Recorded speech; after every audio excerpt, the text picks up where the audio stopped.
अवधूत चिंतन श्री गुरुदेव दत्त श्री स्वामी समर्थ. नमस्कार स्वामी भक्तांनो, आपलं स्वामी समर्थ महिमा या यूट्यूब चॅनलवरती स्वागत आहे. त्याआधी आपण आपल्या चॅनलवरती नवीन असाल तर आपल्या चॅनलला सबस्क्राईब नक्कीच करून घ्या. भक्तांनो, प्रत्येक व्यक्तीनं कोण व्हायचं, कधी व्हायचं, काय व्हायचं हे ठरवणारी शक्ती वेगळीच असते. माणूस कितीही बुद्धिवान आहे असं म्हटलं तरी सुद्धा बुद्धी म्हणजे नेमकं काय? भूतकाळातील अनुभवांचा, त्यावरून केलेल्या विचारांचा आणि घटनांचा अमाप साठा म्हणजे बुद्धी. आणखीन एकाच मिनिटानंतर काय होणार आहे ह्याचं ज्ञान बुद्धीजवळ नसतं. स्वतःचं भवितव्य घडवणं जर स्वतःच्या हातात असेल तर प्रत्येक व्यक्तीला त्याच्या आवडींचा व्यवसाय का मिळत नाही, छंद पुरे का करता येत नाहीत, स्वतःच्या मुलांना हवं ते वळण का लावता येत नाही? ह्याच कारण आपलं आयुष्य अगोदरच कोणीतरी आखलेलं असतं. सुधीर मोघे म्हणतात त्याप्रमाणे रस्ते आपली दिशा आखतात, पण फक्त चालत आपण राहायचं असतं. हे मात्र खरं आहे. स्वामी म्हणतात एका माणसाच्या समस्येवर दुसऱ्या माणसाजवळ उत्तरच नसतं, कारण सल्ला देणारा त्या समस्येपर्यंत पोहोचू शकत नाही. तो स्वतःच्याच वैचारिक पातळीप्रमाणे त्या समस्येकडे पाहतो. समस्येतून जाणाऱ्या माणसांच्या भूमिकेत तो जाऊ शकत नाही. समस्या सांगणारा माणूस अनुकूल उत्तरासाठीच अनेकांना भेटत राहतो आणि त्याला आवडणारा विचार मिळाला की त्या माणसाला ग्रेट मानून खुश होतो. हे सगळं पाहिलं की वाटतं कोण कुणाला खऱ्या अर्थाने जाणून घेत असेल. मी स्वतःच्याच विचारांशी थांबलेली आहे आणि आता माझा पुढचा प्रवास समोरचा माणूस जसा आहे तसाच्या तसाच स्वीकारण्याच्या मार्गावर आहे. जेव्हा खूप हळवं मन असणारी व्यक्ती सोबत विश्वासघात होतो तेव्हा ती व्यक्ती त्यातून खूप काही किंवा पूर्णपणे खचून जाते. अशा वेळी ती व्यक्ती समोर येणाऱ्या प्रत्येक माणसाला त्याच नजरेतून पाहत असते. कोणावर विश्वास ठेवायचा त्या व्यक्तीला भीतीच वाटत असते. आधीच विश्वासघाताच्या आगीत होरपळून निघालेला त्याचे मन नव्या नात्यात गुंतायला घाबरतं. अशा वेळी त्या व्यक्तीला समजावण्यापेक्षा सांभाळून घेणं फार महत्त्वाचं असतं. त्याच्या मनाला नवीन उभारी मिळेपर्यंत तरी जपायला लागतं. पण समजा या उलट पुन्हा एकदा जर विश्वासघात वाटायला आला तर ती व्यक्ती जीवनाकडे एक शाप म्हणून पाहते. या सगळ्यातून बाहेर येईलच असं नाही, कदाचित सर्वात जवळच्या माणसावर पण ती विश्वास ठेवणार नाही. आणि समजा ती व्यक्ती या सगळ्यातून बाहेर आली तर ती पूर्वीसारखी वागेल याची खात्री देखील देता येत नाही. विश्वासघाताच्या धारदार शस्त्राने जखमी झालेले मन घेऊन कधी कोणावरही त्या शस्त्राचा प्रहार करेल काही सांगता येत नाही. विश्वास हीच सगळ्यात मोठी गुंतवणूक असते तर विश्वासघात सगळ्यात मोठे नुकसान आहे. खरं बोलून मन दुखवाल तरी चालेल, पण खोटे बोलून नका. कदाचित आपले एक खोटे समोरच्या माणसापण हिरावून घेत असतं. स्वामी भक्तांनो, जर तुमचा माऊलींवर विश्वास असेल तर त्याआधी व्हिडिओला लाईक करायला, चॅनलला सबस्क्राईब करायला आणि कमेंटमध्ये श्री स्वामी समर्थ टाईप करायला विसरू नका. अधिकाराच्या जोरावर आपण जेव्हा दुसऱ्या माणसाला गप्प करण्याचा प्रयत्न करतो त्यामागं अधिकाराच्या भावनेपेक्षा भीतीची भावना मोठी असतेच. पण कदाचित निरुत्तर होऊन ह्याची दहशत असते. ह्याचा अर्थ त्याची आपल्याला भीती वाटते. विचारल्या जाणाऱ्या प्रश्नाला आपल्याकडे उत्तर नाही हे सत्य. त्या सत्याला आपण घाबरतो आणि मग बाजू लंगडी पाडायला नको म्हणून दुसऱ्या गोष्टीचा आधार घेऊन आपण समोरच्या माणसांचं तोंड गप्प करतो. हा मार्ग नेहमीच फसवणारा असतो. माऊली म्हणतात आपल्याला हवी असणारी व्यक्ती आयुष्यात आली की आयुष्य सुंदर होते, मान्य. पण आपल्यासाठी योग्य असलेली व्यक्ती जर आयुष्यात आली तर आयुष्य नुसतंच सुंदर नाही तर सहज, सोपे आणि सुखकर होते. असं म्हणतात जो आलाय समुद्रकिनाऱ्यावर. एक व्यक्ती नेहमी श्री स्वामी समर्थ नामाचा जप करत असे. हळूहळू तो फार म्हातारा झालेला, त्यामुळे तो एका खोलीत पडून असायचा. जेव्हा कधी त्याचा शौच स्नानासाठी जावे लागे तेव्हा तो आपल्या मुलाला मदतीसाठी आवाज देत असे आणि मुलगा त्यास घेऊन जात असे. हळूहळू काही दिवसानंतर मुलाला आवाज देऊ ही मुलगा येत नसे, जर आला तर फारच उशिरा. त्यामुळे कधीकधी अंथरूण घाण होई. त्यावरच दिवस घालवताना लागत असे आणि आता जास्त म्हातारपण आल्यामुळे फार कमी दिसू लागले होते. एके दिवशी सकाळी असाच तो आवाज देत असताना पटकन मुलगा आला आणि आपल्या कोमल स्पर्शाने त्यांना शौचस्नानाला घेऊन गेला. नंतर अंथरुणावर आणून झोपवले. असं आता त्या मुलाचा रोजचा दिनक्रम चालू झाला होता. मग म्हाताऱ्यास संशय येतो की आधी जेव्हा मी अनेक वेळा आवाज द्यायचो तेव्हा तो मुलगा येत नव्हता, पण आता एका आवाजात मुलगा कसा येतो आणि मला शौचस्नानास घेऊन जातो. म्हणून एकदा तो म्हातारा त्या मुलाचा हात पकडतो आणि विचारतो की खरे सांगू कोण आहेस, कारण माझा मुलगा तर असा एवढा नम्र वागायचा विनयी नाही. तेव्हा खोलीत एकदम प्रकाश प्रकट झाला. त्या मुलाच्या रूपातील श्री स्वामी समर्थ महाराजांनी आपले रूप दाखवले. तेव्हा ती म्हातारी व्यक्ती रडत म्हणलो, हे महाराजांनी आपले रूप दाखवले. तेव्हा ती म्हातारी व्यक्ती, हे स्वामीराया, तुम्ही स्वतः माझ्या या कार्यासाठी रोज येत होता. स्वामीराया, तुम्ही माझ्यावर प्रसन्न असाल तर मला यातून मुक्ती द्या. तेव्हा स्वामी महाराज म्हणतात की तू जे भोगत आहे ते तुझे प्राबंध्य आहे. तू माझा खरा भक्त आहेस, नित्य माझे नाम जपत असतो, म्हणून तुझ्या भक्ती प्रेमापोटी तुझे प्राबंध्य मी स्वतः भोगून संपत आहे. स्वामीराया स्वतः म्हणतात, माझी कृपा सर्वोपरी आहे, त्यामुळे तुझे प्राबंध्य संपवता येते, नाहीतर प्राबंध्य भोगण्यासाठी परत जन्माला यावे लागेल.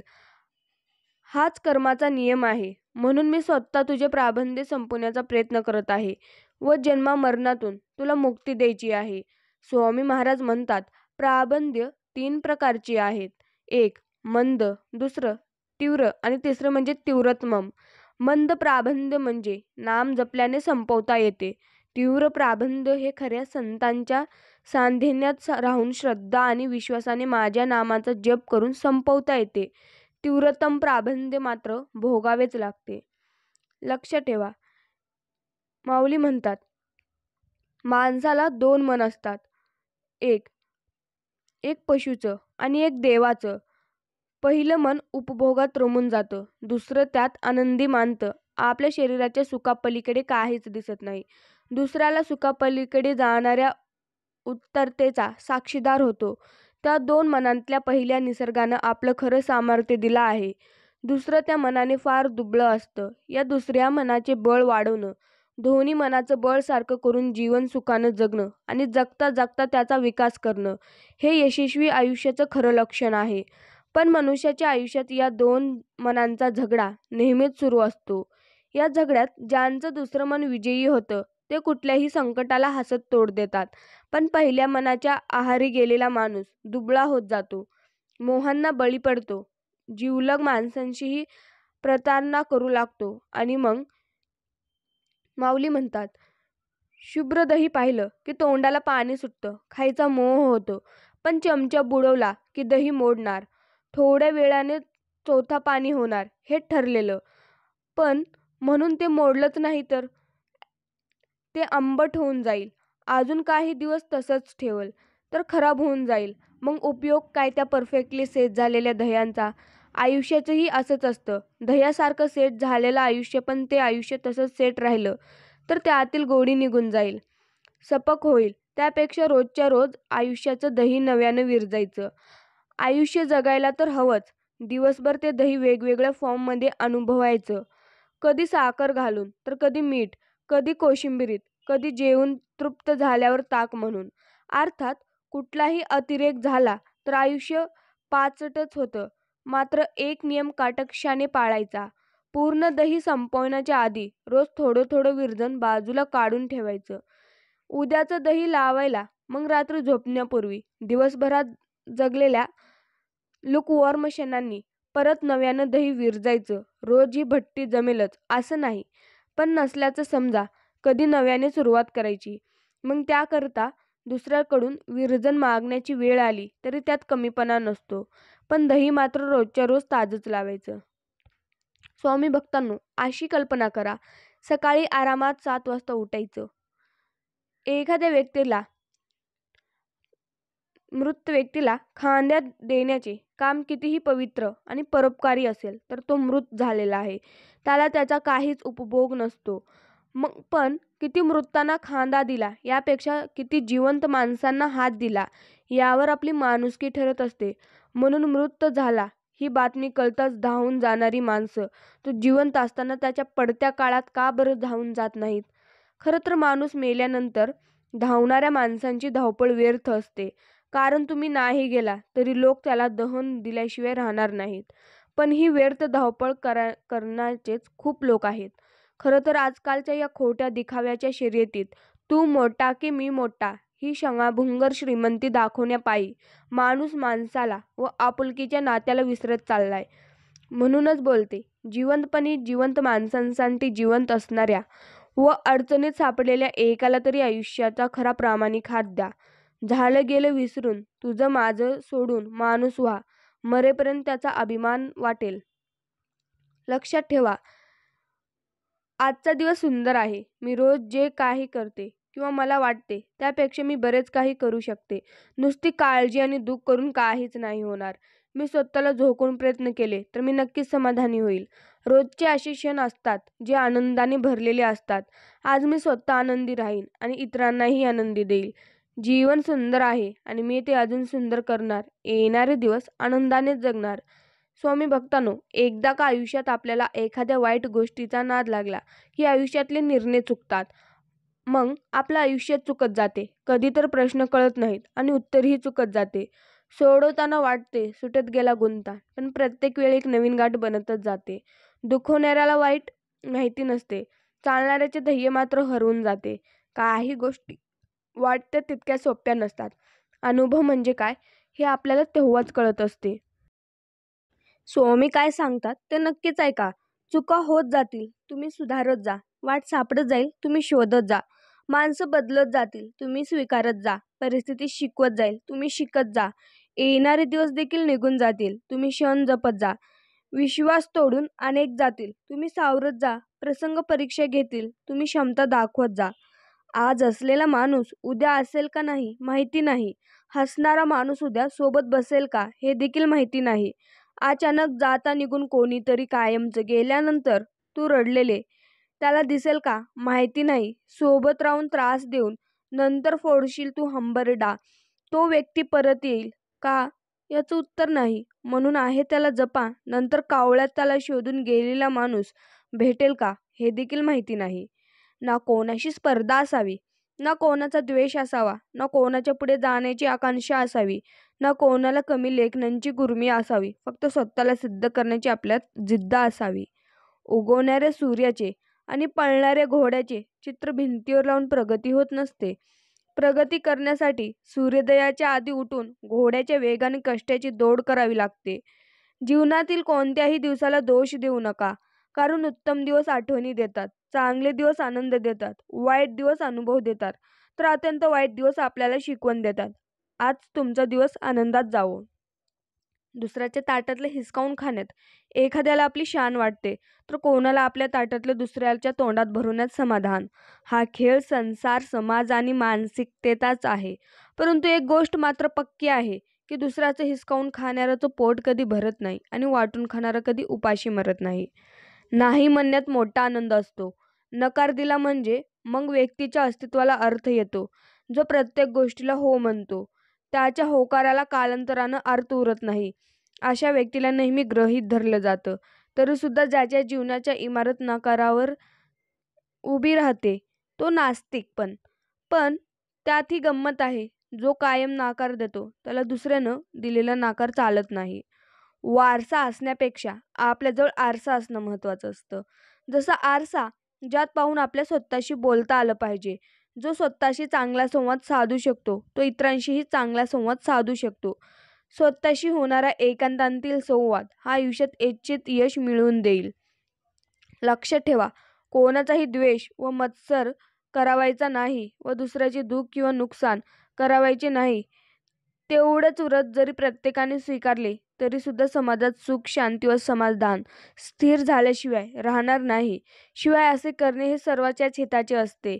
याचे प्रमुख कारण असे की ज्याप्रमाणे घटनेतून निघालेला घटनानाद हा सर्व ठिकाणी फिरून घटनेकडे परत येतो किंवा समोर भिंतीवर फेकलेला चेंडू मारण्याकडे परत येतो, त्याप्रमाणे दुसऱ्याचे दुःख निर्माण केले तर ते दुःख दुसऱ्यांना बाधा करून दुःख निर्माण करणाऱ्याकडे परत येऊन त्यांच्याच मानगुटीवर येऊन बसते. स्वामी भक्तांनो, त्याआधी तुम्ही आपल्या चॅनलला सबस्क्राईब नक्कीच करून घ्या. बघा स्वामी काय म्हणतात, गर्व न करता प्राप्त होणारे यश, दुसऱ्याला सहकार करताना प्राप्त होणारे समाधान, दुसऱ्याच्या अडचणीत मदत केल्यावर प्राप्त होणारा आनंद, अभिमान न दाखवता प्राप्त होणारे ऐश्वर, ईश्वर कृपेने प्राप्त झालेले आरोग्य, मनुष्य जन्माचे साधक करता करता प्राप्त होणारी कीर्ती, ज्यांनी हा मनुष्य देह दिला त्यांच्या सत्संगात त्यांच्या नामात सतत राहण्याची बुद्धी, पंथीच्या तेजाने अंधाराला पळवून लावण्याचे सामर्थ्य, सर्वांना सारखाच उजेड देण्याची वृत्ती, स्वतः जळून इतरांचे जीवन प्रकाशमान करण्याचा दृष्टिकोन, ही सर्व आभूषणे या दिवशी खूप काही वाटूनही शब्दात न बोलता येणारी भावना नेहमीच मनावर ओझं बनते. इच्छा असूनही न व्यक्त होणारा अभिनय जास्त अवघडच असतो. स्वामी भक्तांनो, पूर्वी मनाला फार मोकळे सोडायचे नाही आणि फार आखडून देखील ठेवायचे नाही. कारण मन फार मोकळे सोडले तर लोक गैरफायदा घेतात आणि आखडून ठेवले तर घमंडी आहे म्हणतात. म्हणून माणसे बघून वेळ पाहून मनाचा उपयोग करायचा, म्हणजे आपल्याला त्रास किंवा पश्चाताप करण्याची पाळीच येणार नाही. आपल्यासमोर छोटी छोटी संकटे येतात, कोणाचा न कोणाचा आधार मिळतो, आपण सावरतो. आपण सावरलं तरी मनावर उमटायचे ते चार चरे कायम राहतात. केव्हा तरी सहनशक्तीच्या शेवटच्या टोकावर पोचण्याची वेळ येतेच. स्फोट झाल्यानंतर समाज फक्त आश्चर्य व्यक्त करतो की अरे, अमका तमका प्राणी असा कोसळला, असं वाटलं नव्हतं. 25-25 वर्षे संसार केल्यावर कोणी घटस्फोट घेतला की 90% माणसं म्हणतात ह्या वयात घटस्फोट. मग 25 वर्षे काय केलं? 25 वर्षे जास्तीत जास्त सहन केलं. अंतरपाठ दूर होता क्षणी अनेकांचा प्रवास घटस्फोटाच्या दिशेने सुरू होते.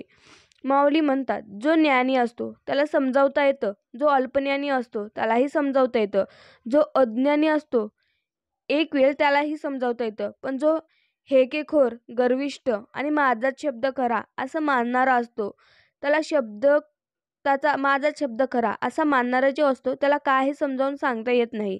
त्याला फक्त येणारी वेळच समजावू शकते. तसं पाहिलं तर आपल्याला झोपेत असताना काही कळत नाही.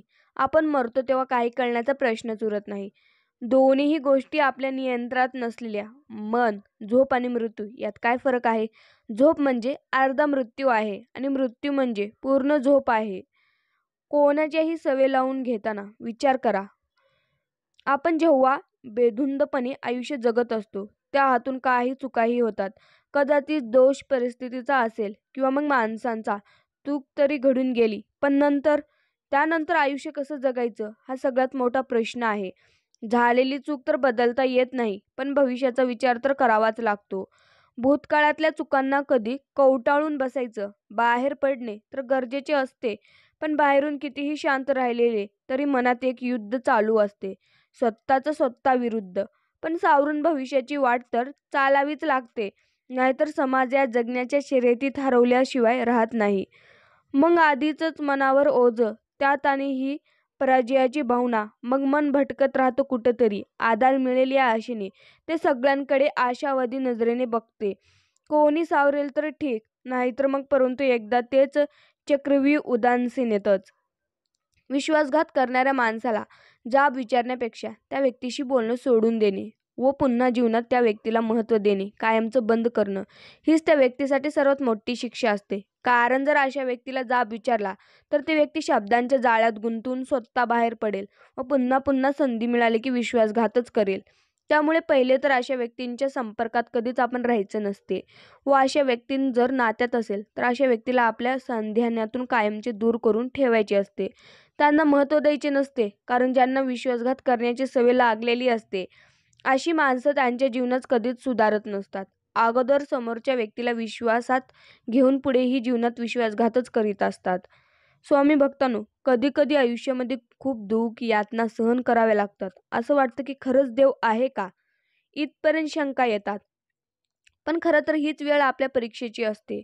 विश्वास ठेवा, इथूनच स्वामी लीला सुरू होते, इथूनच खेळ सुरू होतो. फक्त विश्वास तुटू देऊ नका.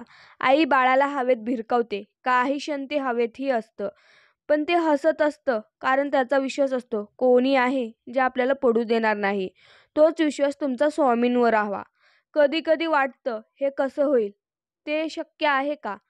पण लक्षात ठेवा की तुम्ही तुमच्या बुद्धीच्या कौतीवर शक्य किंवा अशक्य ठरवता. पण स्वामींना या जगात अशक्य असे काहीच नाही. स्वामी तेच देतात जे तुमच्यासाठी योग्य आहे. फक्त तुमचा त्यांच्यावर विश्वास पाहिजे.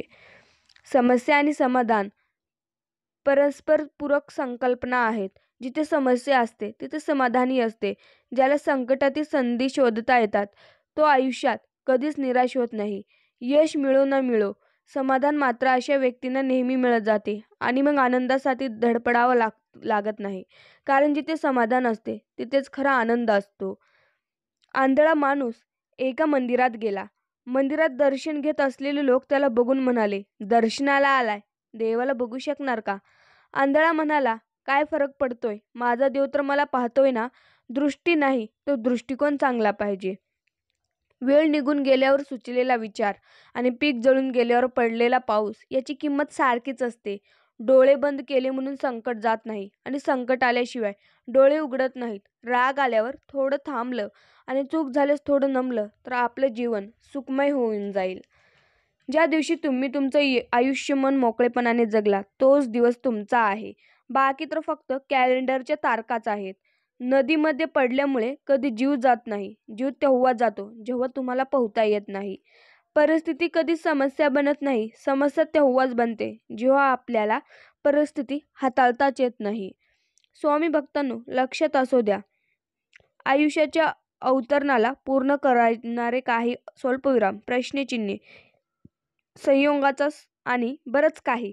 आयुष्याच्या निसर्गाला पूर्ण करणारे काही अनुसरण, उपकार, मित्रांचे उदार आणि बरंच काही.